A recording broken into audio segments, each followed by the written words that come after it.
Mia, älä kuuntele tota. Saku, nyt ihan rauhallisesti. Mä oon ihan rauhallinen.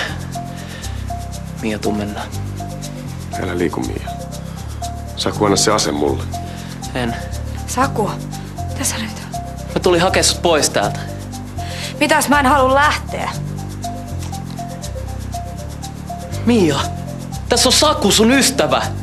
Tää mies ei oo sun ystävä, se on vaarallinen sekopää. Sähän tässä oot sekopää. Tuu tänne riehuu jonkun haulikon kanssa. Saku, anna se ase mulle. Puhutaan yhdessä tästä asiasta. Niin kuin silloin ensimmäisenä päivänä, kun tulit tänne. Muistatko? Muistan. Ja mä melkein uskoin, mitä sä sanoit. Sä et puutu tähän enää tai... Tai mitä? Arvaa.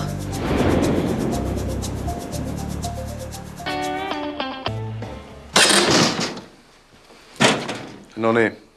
Sä olet nyt saanut osoittaa mieltäsi. Anna se ase tänne.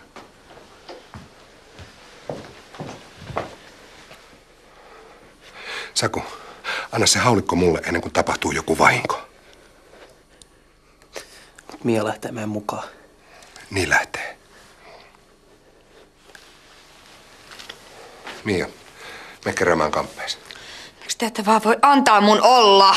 Koska toi omatekoinen papinroikale pitää sua täällä vankina. No ei hän pidä.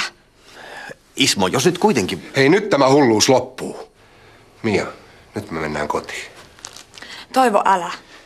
Ja nyt Ismo, päästät vaan irti. Antaisin ladatun aseen tollasen sekopaan käsiin. En ikinä.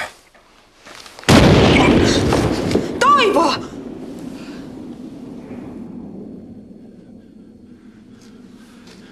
Mitä ihmettä? Kiitos, rakas Jumala, kiitos. Eikö sussa ole yhtään reikiä? Ei, halleluja, ei ole. Jumalalle kiitos. Isä Jumalan käsi pysäytti luodit. Ei kun se oli haulikko, ne oli hauleja. Paitsi että eihän sillä mitään ollut, kun se oli paukkupatruuna. Isä Jumalan käsi pysäytti haulit.